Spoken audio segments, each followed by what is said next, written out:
கொண்டாட்டத்திற்கு மக்கள் தயாராகி வரும் நிலையில் நாடு முழுவதும் பாதுகாப்பு தீவிரப்படுத்தப்பட்டுள்ளது. முக்கியமான நகரங்களில் மோப்பனாய் வெடிகுண்டு தடுப்பு நிபுணர்கள் உதவியோடு போலீசார் தீவிர வாகன சோதனையில் ஈடுபட்டு வருகின்றனர். நடைபெறும் குடியரசு தின அணிவகுப்பில் தமிழக அரசின் அலங்கார வாகனம் இடம்பெற மத்திய உள்துறை அமைச்சகம் ஒப்புதல் அளித்துள்ளது. அந்த வகையில் பசுமை மின்சக்தி என்ற தலைப்பில் தமிழக அரசின் அலங்கார ஊர்தி இடம்பெற உள்ளது. கடந்த ஆண்டு குடியரசு தின அணிவகுப்பில் தமிழக அரசின் அலங்கார ஊர்திக்கு அனுமதி அளிக்கவில்லை என்பதும் குறிப்பிடத்தக்கது. புத்தாண்டு கொண்டாட்டத்தையொட்டி சென்னையில் மேம்பாலங்கள் அனைத்தும் இன்று இரவு 10 மணிக்கு மூடப்படும் என காவல்துறை அறிவித்திருக்கிறது. மேலும் காமராஜர் சாலை, எலியட் கடற்கரை மற்றும் சுற்றியுள்ள பகுதிகளில் போக்குவரத்து மாற்றம் செய்தும் உத்தரவிட்டுள்ளது.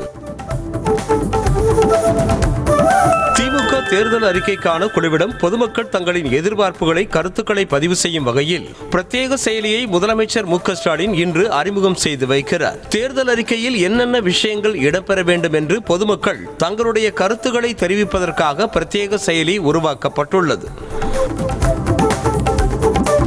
பரபரப்பான அரசியல் சூழலில் சென்னை ராயப்பேட்டையில் உள்ள அதிமுக தலைமை அலுவலகத்தில் இன்று எடப்பாடி பழனிசாமி தலைமையில் அதிமுக மாவட்ட செயலாளர்கள் கூட்டம் நடைபெறுகிறது. சட்டமன்ற தேர்தல் பணிகள், கூட்டணியை பலப்படுத்தும் விவகாரம் குறித்து நிர்வாகிகளுடன் EPS ஆலோசிக்க வாய்ப்புள்ளதாக கூறப்படுகிறது.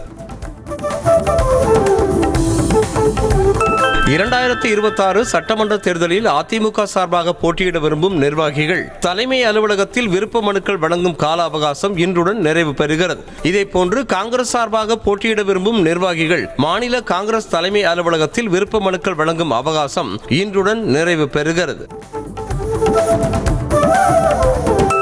திமுக அரசு பொறுப்பேற்ற பிறகு போதைப் பொருளுக்கு எதிராக என்ன நடவடிக்கைகள் எடுத்திருக்கிறது என்பதை எதிர்க்கட்சியினர் அனைவருக்குமே தெரியும் என அமைச்சர் மா. சுப்பிரமணியன் தெரிவித்தார். சென்னை அடையாறில் செய்தியாளர்களை சந்தித்த அவர், எங்காவது கஞ்சா விற்கப்படுகிறது என எதிர்க்கட்சியினர் தகவல் கொடுத்தால் நடவடிக்கை எடுக்கப்படும் என்று தெரிவித்தார்.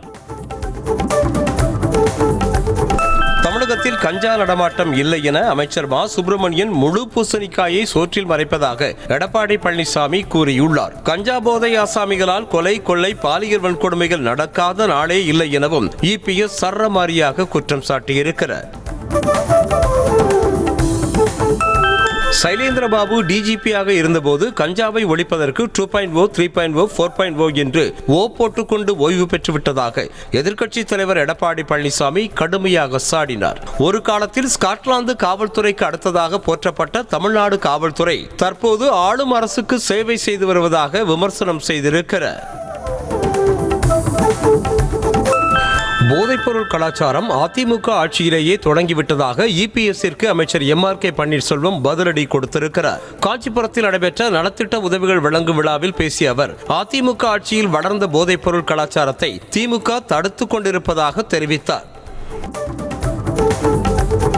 தங்களது உரிமைகளுக்காக அமைதியான முறையில் போராடுபவர்கள் மீது காவல்துறை கடுமையான நடவடிக்கை எடுக்கக்கூடாது என கார்த்தி சிதம்பரம் MP தெரிவித்திருக்கிறார். சிவகங்கையில் செய்தியாளர்களுக்கு பேட்டியளித்த அவர், தமிழ்நாட்டிற்குள் கஞ்சா வருகிறது என்றால் அதனை தடுக்கும் பொறுப்பு காவல்துறைக்கும் தான் உண்டு என்றார். என்ஜின் இல்லாத காரான அதிமுகவை பாஜக எனும் லாரி கட்டி இழுப்பதாக திருவண்ணாமலையில் நடந்த கூட்டத்தில் துணை முதலமைச்சர் உதயநிதி ஸ்டாலின் விமர்சனம் செய்திருந்த நிலையில் அதே ஸ்டைலில் EPS பதிலடி கொடுத்திருக்கிறார். திமுக என்ற என்ஜின் இல்லாத காரை கூட்டணி என்கிற லாரி இழுத்து கொண்டு செல்வதாக பதிலடி கொடுத்தார். ஆட்சியில் பங்கு வேண்டும் என காங்கிரஸ் கேட்க துவங்கியதால் திமுக கூட்டணியில் புகைச்சல் தொடங்கிவிட்டதாக கூறிய EPS, திமுக கூட்டணி நிலைக்குமா என்று மக்கள் மத்தியில் சந்தேகம் எழுந்துள்ளதாக தெரிவித்துள்ளார். மேலும் 100 நாள் வேலை திட்டம் குறித்து திமுக குழப்பத்தை ஏற்படுத்தி வருவதாகவும் அவர் சாடியுள்ளார்.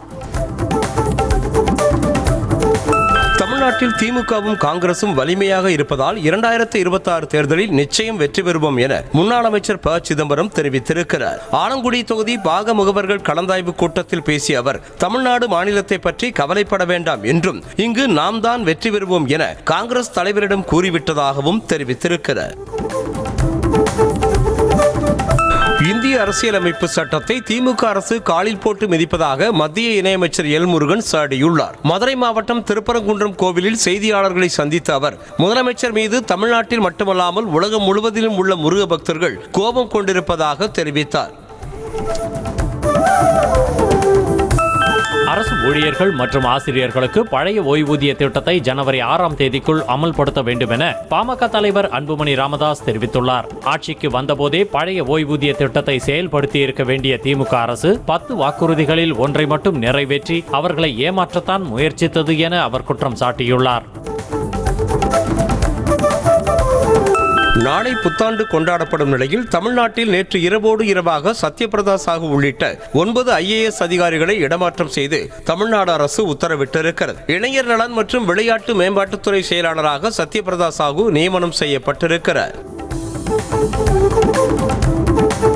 நாளை புத்தாண்டு கொண்டாடப்படும் நிலையில் தமிழ்நாட்டில் நேற்று இரவு IPS அதிகாரிகள் 70 பேர் பணியிட மாற்றம் செய்யப்பட்டுள்ளனர். இதில் சில அதிகாரிகளுக்கு பதவி உயர்வும் கிடைத்திருக்கிறது. அதன்படி ADGP டேவிட்சன் தேவாசீர்வாதம் DGP ஆகவும், ADGP சந்தீப் மிட்டல் பதவி உயர்வு பெற்று சைபர் கிரைம் DGP ஆக நியமிக்கப்பட்டுள்ளனர்.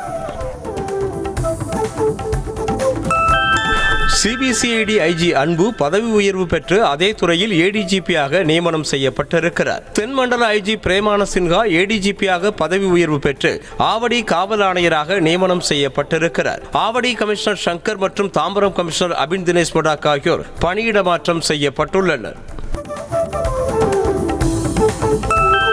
சென்னையில் பல்வேறு இடங்களில் போராட்டம் நடத்தியும் தங்களது கோரிக்கைகளுக்கு அரசு செவிசாய்க்காததால் ரிப்பன் மாளிகை முன்பாக தூய்மை பணியாளர்கள் முற்றுகை போராட்டத்தில் ஈடுபட்டனர். இரவு 11:30 மணியளவில் அவர்களை குண்டுக்கட்டாக கைது செய்து போலீசார் வாகனத்தில் ஏற்றிய போது பெண்கள் மயங்கி விழுந்ததால் பரபரப்பான சூழல் ஏற்பட்டது. காஞ்சிபுரம் மாவட்டம் ஸ்ரீபெரும்புதூர் அருகே உள்ள கோட்டூர் கிராமத்திற்கு சென்ற சட்டமன்ற உறுப்பினர் செல்வ பெருந்தகையிடம் ஆதங்கத்தை வெளிப்படுத்திய தொகுதி மக்களை அவரது ஆதரவாளர் தாக்க முயன்றதால் பரபரப்பு நிலவியது. 4 வருடங்களாக தொகுதி பக்கமே வராமல் தற்போது தேர்தல் நெருங்கும் நேரத்தில் ஏன் வருகிறீர்கள் என கேள்வி எழுப்பினர். தாக்கல் செய்யப்பட இருக்கும் பட்ஜெட் தொடர்பாக பொருளாதார வல்லுநர்களுடன் பிரதமர் மோடி ஆலோசனை நடத்தினார். சர்வதேச அரசியலில் நிலவும் நிச்சயமற்ற தன்மை, இந்தியா மீது அமெரிக்கா விதித்துள்ள 50% வரி உள்ளிட்டவற்றிற்கு ஏற்ப பட்ஜெட்டை தாக்கல் செய்யும் வகையில் துறை சார்ந்த வல்லுநர்கள் கருத்துக்களை கேட்க ஆலோசனை கூட்டம் நடத்தப்பட்டது. பல்வேறு துறைகளில் மேற்கொள்ளப்பட்ட சீர்திருத்தங்கள் மூலம் இந்தியாவின் வளர்ச்சி உலகளவில் அங்கீகரிக்கப்பட்டுள்ளதாக பிரதமர் மோடி பெருமிதம் தெரிவித்திருக்கிறார். விளிம்பு நிலை மக்களுக்கான பல்வேறு நலத்திட்டங்கள், சிறு குறு தொழில் செய்வோரை ஊக்குவித்தல் உள்ளிட்ட பல்வேறு சீர்திருத்தங்கள் மேற்கொள்ளப்பட்டதாக கூறியிருக்கிறார். குடியரசுத் தலைவர் திரௌபதி முர்மு மற்றும் பிரதமர் மோடிக்கு ரஷ்யா புத்தாண்டு வாழ்த்துக்களை தெரிவித்திருக்கிறது. மேலும் சீன அரசியல் தலைவர்கள், அமெரிக்க அதிபர் டொனால்ட் ட்ரம்ப், ஹங்கேரி, செர்பியா மற்றும் நேட்டோ உறுப்பு நாடுகளுக்கும் ரஷ்ய அரசு புத்தாண்டு வாழ்த்து செய்திகளை வெளியிட்டிருக்கிறது. மணிக்கு 180 கிலோமீட்டர் வேகத்தில் இயங்கும் வந்தே பாரத் ஸ்லீப்பர் ரயில் விரைவில் அறிமுகம் செய்யப்பட உள்ளது. இந்த நிலையில் சோதனை ஓட்டத்தின் போது டம்ளர் நிறைய இருந்த தண்ணீர் சிந்தாமல் இருந்த வீடியோவை ரயில்வே அமைச்சர் அஸ்வினி வைஷ்ணவ் பகிர்ந்திருக்கிறார். 41 பேர் உயிர்களை பலிவாங்கிய கரூர் கூட்ட நெரிசல் வழக்கு தொடர்பாக தாவேகா நிர்வாகிகளிடம் 2வது நாளாக சுமார் 6.5 மணி நேரம் CBI அதிகாரிகள் விசாரணை நடத்தினர். டெல்லியில் உள்ள CBI தலைமை அலுவலகத்தில் முதல் நாளில் 9 மணி நேரமும் 2வது நாளில் 6.5 மணி நேரமும் விசாரணை நடைபெற்றது. இதனையடுத்து 3வது நாளாக இன்றும் CBI விசாரணை நடைபெற உள்ளது. ரயில் ஒன் செயலி மூலம் முன்பதிவில்லா டிக்கெட்டுகளை பெறுபவர்களுக்கு 3% கட்டணத்தில் தள்ளுபடி செய்யப்படும் என ரயில்வே வாரியம் அறிவித்திருக்கிறது. ரயில்வே வேலட் மூலமாக டிக்கெட் புக் செய்பவர்களுக்கு மட்டுமே 3% கட்டண தள்ளுபடி செல்லுபடியாகும் என அறிவிக்கப்பட்டுள்ளது. வரும் சட்டமன்ற கூட்டத்தொடரில் ஆளுநர் கலந்து கொண்டு சட்டமன்ற மாண்பை மதிப்பார் என நம்புவதாக சபாநாயகர் அப்பாவு தெரிவித்திருக்கிறார். ஈரோட்டில் செய்தியாளர்களை சந்தித்த அவர், மக்களால் தேர்ந்தெடுக்கப்பட்ட அரசின் முடிவுகளுக்கு ஆளுநர் மதிப்பளிக்க வேண்டும் என்றார். எதிர்க்கட்சித் தலைவர் எடப்பாடி பழனிசாமி எங்கு சென்றாலும் பொய்யாக பேசி வருவதாக அமைச்சர் மா சுப்பிரமணியன் குற்றம் சாட்டினார். சென்னை கந்தன்சாவடியில் நடைபெற்ற திமுக அரசின் சாதனை விளக்க பொதுக்கூட்டத்தில் கலந்து கொண்டு பேசிய அவர், முதலமைச்சரை குறை சொல்வதற்கு எடப்பாடி பழனிசாமிக்கு தகுதியே இல்லை என்றார். திருத்தணியில் வடமாநில இளைஞரை சிறார்கள் பட்டாக்கத்தியால் தாக்கிய சம்பவம் தொடர்பாக விளக்கம் அளித்துள்ள காவல்துறை ஐஜி அஸ்ரா கார்க், வடமாநில இளைஞர் என்பதற்காக தாக்குதல் நடைபெறவில்லை என்றும் முறைத்து பார்த்ததாக கூறி தாக்குதல் நடத்தப்பட்டுள்ளதாகவும் கூறினார். மேலும் சுராஜ் இறந்து போனதாக பரவும் தகவல் வதந்தி என்றும் அவர் சொந்த ஊருக்கு சென்று விட்டதாகவும் கூறினார். திருத்தணியில் புலம்பெயர் தொழிலாளி மீதான போதை சிறார்களின் கொலைவெறி தாக்குதல் ஒட்டுமொத்த தமிழினத்திற்கான தலைக்குனிவு என்று சீமான் கண்டனம் தெரிவித்திருக்கிறார். திமுக ஆட்சியில் கட்டுக்கடங்காத போதைப்பொருள் புழக்கம் இளம் தலைமுறையை எந்த அளவிற்கு மிக மோசமாக சீரழித்துள்ளது என்பதையே இந்த தாக்குதல் காட்டுவதாக குறிப்பிட்டிருக்கிறார்.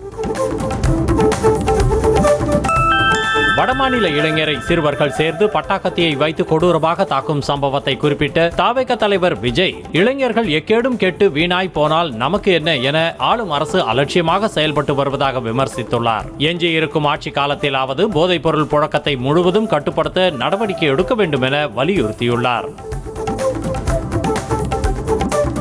திமுக தலைவர்கள் இளைஞர்களை தவறாக வழிநடத்துவதாக பாஜக சட்டமன்ற உறுப்பினர் வானதி ஸ்ரீனிவாசன் குற்றம் சாட்டியுள்ளார். ராமேஸ்வரத்தில் செய்தியாளர்களை சந்தித்த அவர் தமிழக மக்கள் தேசிய ஒற்றுமையுடன் செயல்பட வேண்டும் என கேட்டுக்கொண்டார். திருத்தணி ரயில் நிலையத்தில் நின்றிருந்த சேலை வியாபாரியை 4 பேர் கொண்ட கும்பல் தாக்கி மண்டையை உடைத்த சம்பவம் பரபரப்பை ஏற்படுத்தியுள்ளது. பழைய பட்டுச்சேலை வியாபாரம் செய்து வரும் நேரு நகரைச் சேர்ந்த ஜமால் திருத்தணி ரயில் நிலையத்தில் நின்றிருந்த போது அவரிடம் வீண் வம்பிழுத்து தாக்கியுள்ளனர். காஞ்சிபுரம் மாவட்டம் ஸ்ரீபெரும்புதூரில் வடமாநில நபர் நடத்தி வரும் மளிகை கடையை காலி செய்து விடுவேன் என திமுக நகர துணை செயலாளர் மிரட்டும் வீடியோ சமூக வலைதளங்களில் வெளியானது. ஷாம் பிகாரி என்பவரின் மளிகை கடைக்கு சென்ற திமுக நிர்வாகி ஆறுமுகம் வாங்கிய எண்ணெய்க்கு பணம் கொடுப்பது தொடர்பான பிரச்சனையில் மிரட்டல் விடுத்திருக்கிறார். சேலத்தில் வன்னியர் அறக்கட்டளைக்கு சொந்தமான நிலத்தை திமுக முன்னாள் அமைச்சர் வீரபாண்டி ஆறுமுகத்தின் குடும்பத்தினர் ஆக்கிரமிப்பு செய்வதாக கூறி வன்னியர் சங்கத்தினர் சாலை மறியலில் ஈடுபட்டனர். இதனால் சேலம் கோவை தேசிய நெடுஞ்சாலையில் போக்குவரத்து பாதிக்கப்பட்டது. திருப்பூர் வீரராகவ பெருமாள் கோவிலில் சக காவலர்கள் முன்னிலையில் காவலரை கத்தியுடன் துரத்திய நபரை பிடித்து போலீசார் விசாரித்து வருகின்றனர். சுதாரித்துக் கொண்ட காவலர் பெல்ட்டை கையில் கலற்றி வைத்துக் கொண்டு தற்காத்துக் கொண்ட நிலையில் அங்கிருந்த சக காவலர்கள் அந்த நபரை பிடித்தனர். சென்னை வஉசி நகர் பகுதியில் உள்ள துரித உணவகத்தில் உணவு வாங்குவது தொடர்பாக ஏற்பட்ட தகராறில் ஆயுதங்களுடன் மோதலில் ஈடுபட்டவர்களை போலீசார் மடக்கி பிடித்து விசாரித்து வருகின்றனர். துரித உணவகத்தில் உணவு வாங்கும் போது சூரியபிரகாஷ் என்பவனுக்கும் சுனாமி குடியிருப்பு பகுதியைச் சேர்ந்த 4 பேருக்கும் தகராறு ஏற்பட்டதாக தெரிகிறது. தேனி அருகே முல்லை பெரியாறு ஆற்று தண்ணீரில் அடித்து செல்லப்பட்ட தம்பதியை தீயணைப்பு படையினர் 4 மணி நேரமாக தேடியும் கிடைக்காததால் சோகம் நிலவுகிறது. லோயர் கேம்ப் பகுதியைச் சேர்ந்த சங்கர், அவரது மனைவி கணேஸ்வரி ஆகியோர் முல்லை பெரியாறு ஆற்று பகுதியில் புல்லறுக்க சென்ற போது ஆற்று தண்ணீரில் அடித்து செல்லப்பட்டனர். புதுக்கோட்டை மாவட்டம் திருமயம் அருகே கண்மாயில் குளிக்க சென்ற போது நீரில் மூழ்கி 2 மாணவிகள் உயிரிழந்தனர். கப்பத்தான்பட்டியைச் சேர்ந்த 9ஆம் வகுப்பு மாணவி பாண்டிஸ்ரீ மற்றும் 8ஆம் வகுப்பு மாணவி கனிஷ்கா ஆகியோர் வேங்கை கண்மாய்க்கு குளிக்க சென்ற போது நீரில் மூழ்கினர். கோவை அருகே கரும்புக்கடை பகுதியில் அதிவேகமாக சென்ற பைக் சாலையை கடக்க முயன்ற குழந்தை மீது மோதிய பதைபதைப்பூட்டும் சிசிடிவி காட்சி வெளியாக இருக்கிறது. ஆசாத் நகர் 5வது வீதியில் குழந்தைகள் விளையாடிக் கொண்டிருந்தனர். அப்போது அந்த வழியாக இருசக்கர வாகனத்தில் வந்த சிறுவர்கள் குழந்தை மீது அதிவேகமாக மோதினர். கன்னியாகுமரி மாவட்டம் கோட்டார் உள்ளிட்ட பகுதிகளில் சாலையோரம் குடிநீர் குழாய் பதிக்கும் பணிக்காக தோண்டப்பட்ட பள்ளங்கள் சரிவர மூடாமல் இருப்பதாக வாகன ஓட்டிகள் வேதனை தெரிவித்துள்ளனர். விரைந்து பணிகளை முடிக்க உடனடியாக நடவடிக்கை எடுக்க வேண்டும் என கோரிக்கை விடுத்துள்ளனர்.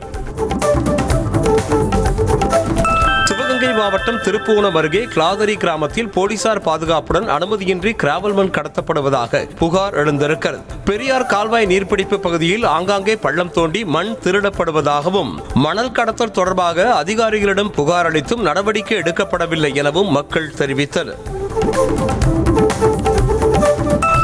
மாவட்டம் ஆறுமுகநேரி அருகே அரசு வழக்கறிஞர் மர்மமான முறையில் உயிரிழந்து கிடந்த சம்பவம் தொடர்பாக போலீசார் விசாரணை மேற்கொண்டு வருகின்றனர். காணியாரன் புதூரைச் சேர்ந்த வழக்கறிஞர் கண்ணன் கருத்து வேறுபாடு காரணமாக மனைவியை பிரிந்து தனியாக வாழ்ந்து வந்த நிலையில் வீட்டின் கழிவறையில் உயிரிழந்து கிடந்ததாக கூறப்படுகிறது. காதலிப்பதாக ஆசை வார்த்தை கூறி 17 வயது சிறுமியை அழைத்து சென்று பாலியல் வன்கொடுமை செய்ததாக இளைஞர் உட்பட 3 பேருக்கு திண்டுக்கல் போக்சோ நீதிமன்றம் 20 ஆண்டுகள் சிறை தண்டனை விதித்தது. தேனி மாவட்டம் போடிநாயக்கனூரைச் சேர்ந்த சூரியகுமார் அவரது பெற்றோர் வசிமலை மாரியம்மாளுக்கு தண்டனை விதிக்கப்பட்டது. திருவாரூர் மன்னார்குடி சாலையில் நடைபெறும் ரயில்வே மேம்பாலம் இணைப்பு பணிகள் மெத்தனமாக நடைபெறுவதாகவும் அதனால் ஏற்படும் போக்குவரத்து நெரிசலில் பல மணி நேரம் சிக்கி தவிப்பதாகவும் வாகன ஓட்டிகள் வேதனை தெரிவித்தனர். பணிகளை விரைந்து முடிக்க வேண்டும் என கோரிக்கை விடுத்துள்ளனர். காரைக்காலில் பணியாற்றும் பெண் காவலர் ஒருவர் விஷம் குடித்து தற்கொலைக்கு முயன்ற சம்பவம் பரபரப்பை ஏற்படுத்தியுள்ளது. பெண் போலீஸ் சக காவலரோடு தொடர்பில் இருந்தது கணவருக்கு தெரிய வந்ததால் மன உளைச்சலுக்கு ஆளான பெண் காவலர் தற்கொலைக்கு முயன்றதாக போலீசாரின் முதற்கட்ட விசாரணையில் தெரிய வந்திருக்கிறது. தமிழ் பாடும் குட்டி முருகன் என செல்லமாக அழைக்கப்படும் பேபி தியா சிவகங்கை மாவட்டம் திருப்பத்தூர் அருகில் உள்ள திருக்கோஷ்டியூர் சௌமிய நாராயண பெருமாள் கோயிலில் சாமி தரிசனம் செய்தார். வரும் ஜனவரி 6ஆம் தேதி நடைபெறவுள்ள கோவில் கும்பாபிஷேக விழாவுக்கான அழைப்பிதழ் அவருக்கு வழங்கப்பட்டது. தேனி அருகே உள்ள கைலாசநாதர் கோயில் கிரிவல பாதையில் சிறுத்தை நடமாட்டம் இருப்பதாக பக்தர்கள் அச்சம் தெரிவித்துள்ளனர். இதனைத் தொடர்ந்து கிரிவல பாதையில் மாலை 6 மணிக்கு மேல் பக்தர்கள் வலம் வர வேண்டாம் என்றும் அப்பகுதியில் உள்ள விவசாய நிலங்களுக்கும் இரவு நேரத்தில் விவசாயிகள் செல்ல வேண்டாம் எனவும் வனத்துறையினர் அறிவுறுத்தியுள்ளனர். விஜயின் அரசியல் வருகையால் திமுக கூட்டணிக்கு எந்தவித பாதிப்பும் இல்லை என மதிமுக எம்பி துரை வைகோ கூறினார். புதுக்கோட்டையில் செய்தியாளர்களிடம் பேசிய அவர் தவிக தலைவர் விஜய்க்கென்று தனிப்பட்ட செல்வாக்கு உள்ளதாகவும் அவரால் கணிசமான வாக்குகள் பிரியும் என்றும் தெரிவித்திருக்கிறார். கடலூர் மாவட்டம் விருத்தாச்சலம் அருகே மது போதையில் தடுப்பு கல்லில் அமர்ந்து போக்குவரத்தை சீர் செய்தது போல பாவ்லா காட்டிய வடமாநில இளைஞரின் வீடியோ வெளியாகியுள்ளது. பாலக்கரையில் போக்குவரத்து காவலர் ஒருபுறம் சாலையை சீரமைக்க கல்லில் அமர்ந்து கொண்ட வடமாநில இளைஞர் மறுபுறம் சாலையை சீரமைப்பது போல பாவ்லா காட்டினார். திருப்பத்தூர் மாவட்டம் நாற்றம்பள்ளி அருகே சொந்த நிலத்தில் கஞ்சா செடி வளர்த்த நபரை போலீசார் கைது செய்து சிறையில் அடைத்தனர். ரகசிய தகவலின் அடிப்படையில் சோதனை செய்த போலீசார் 4 அடி அளவிலான 2 கஞ்சா செடியை பறிமுதல் செய்தனர். திருச்சி மாவட்டம் மண்ணச்சநல்லூர் அருகே குண்டும் குழியுமாக உள்ள சாலையை சீரமைத்து தர வேண்டும் என கிராம மக்கள் கோரிக்கை விடுத்துள்ளனர். திருவள்ளரை ஊராட்சியில் இருந்து திருப்பஞ்சேரி ஊராட்சியை இணைக்கும் 3 கிலோமீட்டர் சாலை கடந்த 10 ஆண்டுகளாக சீரமைக்கப்படாமல் இருப்பதாக கிராம மக்கள் குற்றம் சாட்டுகின்றனர். திண்டுக்கல் மாவட்டம் கொடைக்கானலில் தொலைந்து போன 24 மணி நேரத்தில் தங்கச்சங்கிலியை மீட்டுக் கொடுத்த போலீசாருக்கு பாராட்டுக்கள் குவிந்து வருகின்றன. பெண் ஒருவர் தனது 1.5 சவரன் தங்கச்சங்கிலி காணாமல் போனதாக புகார் அளித்த நிலையில் தொலைந்து போன இடத்தில் விசாரணை மேற்கொண்டு செயினை மீட்டனர். கள்ளக்குறிச்சி மாவட்டம் ரிஷிவந்தியம் அருகே புதிதாக போடப்பட்ட தார்ச்சாலையை இளைஞர்கள் கைகளால் பெயர்த்தெடுத்த வீடியோ இணையத்தில் வைரலாகி வருகிறது. பிரிவிடையாம்பட்டு கிராமத்தில் இருந்து பாளையம் கிராமம் வரை சுமார் 3 கிலோமீட்டர் தூரத்திற்கு கடந்த சில தினங்களுக்கு முன்புதான் புதிதாக தார்ச்சாலை போடப்பட்டது. நாமக்கல் மாவட்டம் ராசிபுரம் அருகே ஏரியில் சுமார் 30 அடிக்கு மேல் மண் அள்ளுவதால் நிலத்தடி நீர்மட்டம் பாதிக்கும் என விவசாயிகள் வேதனை தெரிவிக்கின்றனர். பிள்ளநல்லூர் ஏரியில் மாநில நெடுஞ்சாலை பணிக்காக மண் எடுக்கப்படும் நிலையில் அதனை சட்டவிரோதமாக கூடுதல் விலைக்கு தனியாருக்கு விற்பதாக பொதுமக்கள் குற்றம் சாட்டுகின்றனர். கடலூர் மாவட்டம் பன்ருட்டி அருகே புதிதாக போடப்பட்ட சாலை கையில் பெயர்ந்து வருவதால் பொதுமக்கள் அதிர்ச்சி அடைந்துள்ளனர். நெல்லிக்குப்பம் நகராட்சிக்கு உட்பட்ட வான்பாக்கம் சாலையை ஆய்வு செய்து தரமான சாலை அமைத்து தர வேண்டும் என அதிகாரிகளுக்கு கோரிக்கை விடுத்துள்ளனர். உத்தரப்பிரதேச மாநிலம் அல்மோரா மாவட்டத்தில் நைனிடால் பகுதியில் இருந்து ராம்நகர் நோக்கி சென்ற பேருந்து சாலையோர பள்ளத்தில் கவிழ்ந்து விபத்துக்குள்ளானதில் 6 பேர் பரிதாபமாக உயிரிழந்ததாக தகவல் வெளியாகியுள்ளது. தகவல் அறிந்து விரைந்து வந்த பேரிடர் மீட்பு படையினர் காயமடைந்தவர்களை மீட்டு மருத்துவமனைக்கு அனுப்பி வைத்தனர். உத்தரப்பிரதேச மாநிலம் மதுராவில் நடிகை சன்னி லியோன் பங்கேற்க இருந்த புத்தாண்டு நிகழ்ச்சி ரத்து செய்யப்பட்டுள்ளது. புனித நகரமான மதுராவில் சன்னி லியோனின் புத்தாண்டு நிகழ்ச்சியை நடத்த அனுமதிக்க முடியாது என சிலர் ஆட்சியரிடம் புகார் அளித்து எதிர்ப்பு தெரிவித்த நிலையில் நிகழ்ச்சி ரத்து செய்யப்பட்டது. டெல்லியில் கடும் பனி பனிமூட்டம் காரணமாக வெப்பநிலை வெகுவாக குறைந்து வரும் நிலையில் மக்கள் இரவு நேர முகாம்களில் ஓய்வெடுக்கின்றனர். காற்று மாசுபாட்டை போன்று பனிமூட்டமும் டெல்லி மக்களை அல்லல் படுத்துகிறது. ஸ்வெட்டர், பெட்ஷீட் உள்ளிட்டவற்றின் உதவியோடு முகாம்களில் மக்கள் ஓய்வெடுக்கின்றனர். ஜம்மு காஷ்மீரின் சோனாமார்க் பகுதியில் சிக்கித் தவித்த சுற்றுலா பயணிகளை போலீசார் மீட்டு அனுப்பி வைத்தனர். கடும் உறைபனி காரணமாக சுற்றுலா பயணிகள் சென்று கொண்டிருந்த கார் பழுதாகி நின்றதாக தெரிகிறது. அப்போது ரோந்து சென்ற போலீசார் கார் மீண்டும் இயங்க உதவி செய்து அவர்களை அனுப்பி வைத்தனர். இந்த ஆண்டில் மட்டும் தெலங்கானா, ஆந்திரா, சத்தீஸ்கர் மற்றும் மகாராஷ்டிரா மாநிலங்களைச் சேர்ந்த 509 மாவோயிஸ்டுகள் சரணடைந்து ஆயுதங்களை ஒப்படைத்ததாக தெலங்கானா டிஜிபி கூறியிருக்கிறார். அதில் சத்தீஸ்கரைச் சேர்ந்த 483 பேரும், தெலங்கானாவைச் சேர்ந்த 24 பேரும், ஆந்திரா மற்றும் மகாராஷ்டிராவைச் சேர்ந்த தலா ஒருவரும் அடங்குவர் என தெரிவிக்கப்பட்டுள்ளது. வங்கதேசத்தில் வன்முறை தீவிரமடைந்திருக்கும் நிலையில் மேலும் ஒரு இந்து பிரமுகர் சுட்டுக் கொல்லப்பட்டிருக்கிறார். மைமன் சிங்கில் உள்ள பாலுகா உபாசிலா என்கிற இடத்தில் ஆடை தொழிற்சாலையில் பணியாற்றிய காவலாளி விஜேந்திர பிஸ்வாஸ் என்ற இந்து பிரமுகரை சக ஊழியரான நோமல் மியா என்பவர் சிறிய ரக துப்பாக்கியால் சுட்டுக் கொன்றார்.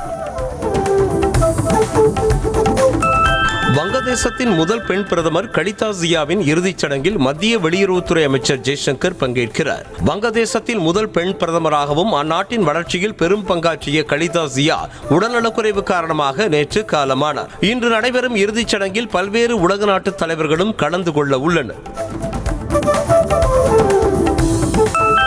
தைவானை சுற்றியும் சீனா முப்படைகளை களமிறக்கி போர் பயிற்சியில் ஈடுபட்டு வருவதால் தைவானில் பதற்றம் அதிகரித்துள்ளது. போர் கப்பல்கள், விமானங்கள் மற்றும் ராணுவ டாங்கிகள் உதவியோடு சீனா தனது முழு பலத்துடன் போர் பயிற்சியில் ஈடுபட்டு வருகிறது.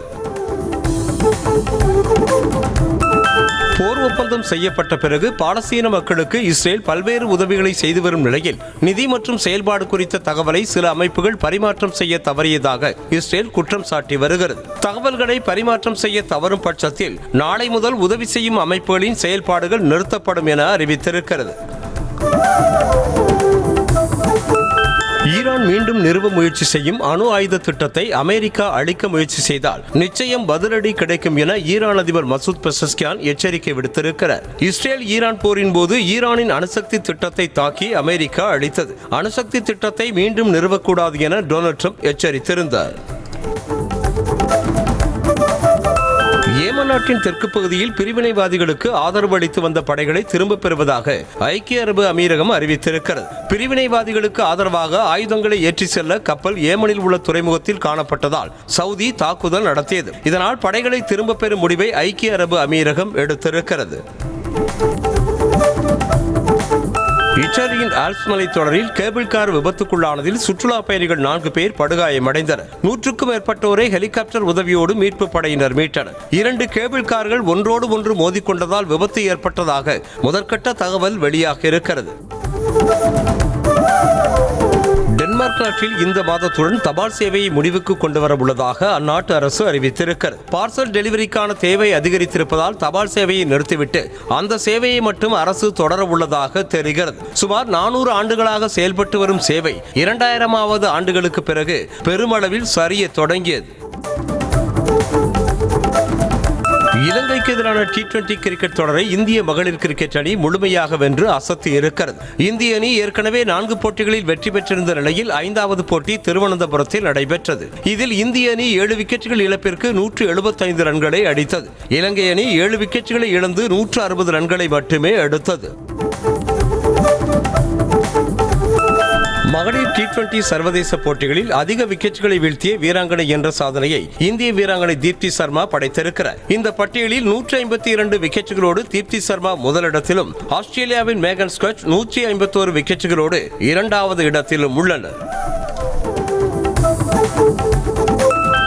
இந்திய மகளிர் அணி வெற்றியுடன் இந்த ஆண்டை நிறைவு செய்துள்ளதாக BCCI புகைப்படம் வெளியிட்டு பெருமிதம் தெரிவித்துள்ளது. இலங்கை அணிக்கு எதிரான T20 தொடரை இந்திய மகளிர் அணி முழுமையாக கைப்பற்றியது குறிப்பிடத்தக்கது. இந்திய டெஸ்ட் அணியின் தலைமை பயிற்சியாளர் பதவியில் இருந்து கௌதம் கம்பீர் நீக்கப்பட இருப்பதாக வெளியான தகவலுக்கு BCCI துணைத் தலைவர் ராஜீவ் சுக்லா மறுப்பு தெரிவித்துள்ளார். அடிப்படை ஆதாரமற்ற வதந்திகளை பரப்பி வருவதாகவும் தற்போதைக்கு எந்த மாற்றங்களும் நிகழ வாய்ப்பில்லை என்றும் தெரிவித்தார். நியூசிலாந்து இங்கிலாந்து அணிக்கு எதிரான ஒருநாள் தொடரில் வேகப்பந்து வீச்சாளர் முகமது ஷமி தேர்ந்தெடுக்கப்பட வாய்ப்புள்ளதாக தகவல் வெளியாக இருக்கிறது. உள்நாட்டு கிரிக்கெட்டில் தொடர்ச்சியாக சிறப்பான ஆட்டங்களை வெளிப்படுத்துவதால் அவர் மீண்டும் அணிக்கு திரும்புவார் என எதிர்பார்க்கப்படுகிறது. கொல்கத்தாவில் உள்ள ஈடன் கார்டன் மைதானம் திருப்திகரமானது என ஐசிசி மதிப்பிட்டுள்ளதால் அபராதம் விதிக்கப்படவில்லை. இந்த மைதானத்தில் நடந்த தென்னாப்பிரிக்காவிற்கு எதிரான முதல் டெஸ்ட் போட்டியில் 3வது நாளிலேயே இந்திய அணி 30 ரன்கள் வித்தியாசத்தில் தோல்வியை தழுவியதால் மைதானம் கடும் விமர்சனத்திற்கு உள்ளானது. ஐசிசி T20 உலகக்கோப்பை கிரிக்கெட் தொடருக்கான 16 வீரர்கள் கொண்ட இங்கிலாந்து அணி அறிவிக்கப்பட்டுள்ளது. ஹாரி ஃப்ரூக் கேப்டனாக நியமிக்கப்பட்டுள்ளார். அதிரடி ஆட்டக்காரர்களான லியாம் லிவிங்ஸ்டன், ஜேமி ஸ்மித் ஆகியோருக்கு வாய்ப்பு வழங்கப்படவில்லை. சேலம் மண்டல அளவிலான தீயணைப்புத்துறை வீரர்கள் மற்றும் அலுவலர்களுக்கான விளையாட்டுப் போட்டிகளில் கிருஷ்ணகிரி மாவட்டம் ஒட்டுமொத்த சாம்பியன் பட்டத்தை வென்றது. நாமக்கல் மாவட்டம் திருச்செங்கோட்டில் நடைபெற்ற இந்த போட்டிகளில் 2வது இடத்தை நாமக்கல்லும் 3வது இடத்தை சேலம் மாவட்டமும் பிடித்தன. டிராகன் திரைப்படத்தின் இயக்குனர் அஸ்வத் மாரிமுத்து சூப்பர் ஸ்டார் ரஜினிகாந்த் திரைப்படத்தை இயக்க உள்ளதாக தகவல் வெளியாகியுள்ளது. கமல்ஹாசனின் ராஜ்கமல் இன்டர்நேஷனல் நிறுவனம் தயாரிக்கப்பட உள்ள இந்த திரைப்படத்திற்கு தலைவர் 173 என தற்காலிகமாக பெயர் சூட்டி இருப்பதாகவும் இது தொடர்பான அதிகாரப்பூர்வ அறிவிப்பு ஜனவரியில் வெளியாகலாம் என்றும் எதிர்பார்க்கப்படுகிறது. விஜயின் கடைசி படமான ஜனநாயகன் இன்னும் 10 நாட்களில் திரையரங்குகளில் வெளியாகவிருக்கும் நிலையில் படத்தின் நீளம் குறித்த தகவல் வெளியாகியுள்ளது. ஒட்டுமொத்தமாக படத்தின் நீளம் 3 மணி நேரம் 2 நிமிடம் என தகவல் வெளியாகியுள்ளதால் விஜய் ரசிகர்கள் உற்சாகமடைந்துள்ளனர். சென்னை தாம்பரம் சாய்ராம் பொறியியல் கல்லூரியில் வரும் 3ஆம் தேதி சிவகார்த்திகேயனின் பராசக்தி திரைப்படத்தின் இசை வெளியீட்டு விழா நடைபெறும் என அறிவிக்கப்பட்டுள்ளது. விஜயின் ஜனநாயகன் திரைப்படம் வரும் 9ஆம் தேதி வெளியாகும் நிலையில் பராசக்தி திரைப்படம் 10ஆம் தேதி வெளியாகின்றது.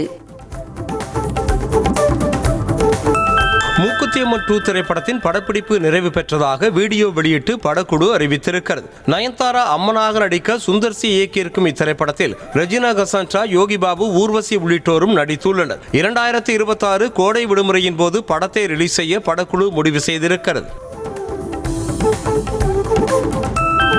விக்ரம் பிரபுவின் சிறை திரைப்படம் தமிழ் திரையுலக வரலாற்றில் புதிய அத்தியாயத்தை எழுத தொடங்கியுள்ளதாக இயக்குனர் அமீர் பாராட்டு தெரிவித்திருக்கிறார். புதிய கதைக்களம், புதிய முகங்கள், புதிய பரிமாணம் என எல்லா தளங்களிலும் சிறை திரைப்படம் மிளிர்வதாக தெரிவித்திருக்கிறார். சென்னையில் மின்சார ரயிலில் பயணித்த வடமாநில இளைஞரை கடத்தி கொலைவெறி தாக்குதல் நடத்திய சம்பவத்திற்கு இயக்குனர் மாரி செல்வராஜ் கடும் கண்டனம் தெரிவித்துள்ளார். இம்மாதிரி தடம் புரண்டு அலையும் இளைய தலைமுறையை நேர்படுத்த அரசு கொடூரமான போதை கலாச்சாரத்தின் மீதும் சோசியல் மீடியா வழி உருவாக்கப்படும் சாதி, மத, தாதாயிச தனிநபர் பெருமை கோமாளித்தனத்தின் மீதும் பாரபட்சமற்ற முறையில் கடும் நடவடிக்கை எடுக்க வேண்டும் என வலியுறுத்தியுள்ளார். சிரஞ்சீவி நயன்தாரா நடித்துள்ள மனசங்கர வரப்பிரசாத் கரு திரைப்படத்தின் மெகா விக்டரி மாஸ் என்கிற புதிய பாடல் வெளியாகி ரசிகர்கள் மத்தியில் பெரும் வரவேற்பை பெற்றிருக்கிறது. ஜனவரி 12ஆம் தேதி வெளியாக உள்ள இந்த திரைப்படத்தில் வெங்கடேஷ், கேத்ரின் தெரேசா முக்கிய கதாபாத்திரங்களில் நடித்துள்ளனர். மலையாள சினிமாவின் முன்னணி நடிகரான மோகன்லாலின் தாயார் சந்தானகுமாரி அம்மா உடல்நலக் குறைவால் காலமானார். 90 வயதான அவர் வயது மூப்பு காரணமாக உடல்நலம் பாதிக்கப்பட்டு கடந்த சில ஆண்டுகளாக சிகிச்சையில் இருந்து வந்தார். அவரது மறைவுக்கு கேரள முதல்வர் பினராயி விஜயன், சபாநாயகர் AN ஷாம்ஷீர் மற்றும் திரையுலக பிரபலங்கள் இரங்கல் தெரிவித்து வருகின்றனர். ஹாரி பாட்டர் ரசிகர்களுக்கு நற்செய்தியாக உலகின் முதல் ஹாரி பாட்டர் தீம் ஹோட்டல் ஜெர்மனியில் விரைவில் திறக்கப்பட உள்ளதாக தகவல் வெளியாகியுள்ளது. இதில் கிரிஃபிண்டர், ஹபில்பப், ரேவெக்லா, ஸ்லிதரின் ஆகிய 4 வீடுகள் அமைக்கப்பட்டுள்ளன. படத்தில் பார்த்ததை நிஜ உலகில் உணரும் வகையில் வார்னர் புரோஸ் இதனை உருவாக்கியுள்ளனர். வருடாந்திர மகரவிளக்கு பூஜைக்காக சபரிமலை ஐயப்பன் கோவில் நடை நேற்று மாலை திறக்கப்பட்டது. முக்கிய நிகழ்வான மகரவிளக்கு பூஜை மற்றும் மகரஜோதி தரிசனம் ஜனவரி 14ஆம் தேதி நடைபெறுகிறது. மகர பூஜை காலங்களில் இரவு 11 மணி வரை பக்தர்கள் தரிசனத்திற்காக அனுமதிக்கப்படுவார்கள் என தேவசம் போர்டு அறிவித்துள்ளது.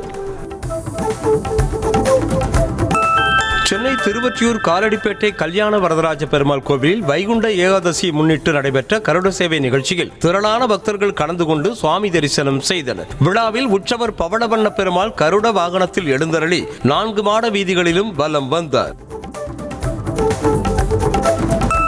வைகுண்ட ஏகாதசியை முன்னிட்டு திருச்செந்தூர் அருகே வனத்திருப்பதி ஸ்ரீனிவாச பெருமாள் கோவிலில் சொர்க்கவாசல் திறக்கப்பட்ட நிலையில் திரளான பக்தர்கள் பங்கேற்று சுவாமி தரிசனம் செய்தனர். மாலை 6:30 மணிக்கு சொர்க்கவாசல் திறக்கப்பட்டதும் உற்சவர் ஸ்ரீனிவாச பெருமாள் ஸ்ரீதேவி பூதேவி தாயார் சேஷ வாகனத்தில் எழுந்தருளி வீதி உலா வந்தார்.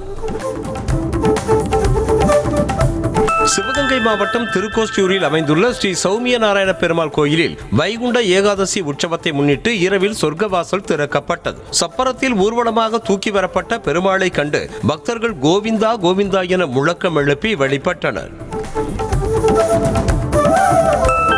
வைகுண்ட ஏகாதசியை முன்னிட்டு மதுரை கூடலழகர் கோவிலில் நடைபெற்ற சொர்க்கவாசல் திறப்பு நிகழ்ச்சியில் திரளான பக்தர்கள் கலந்து கொண்டு சுவாமி தரிசனம் செய்தனர். விழாவில் சிறப்பு பூஜைகளுக்கு பிறகு சுவாமி எழுந்தருள இரவு 7:15 மணிக்கு சொர்க்கவாசல் திறக்கப்பட்டு சுந்தரராஜ பெருமாளை நம்மாழ்வார் எதிர்கொண்டு அழைக்க பக்தர்களுக்கு காட்சியளித்தார்.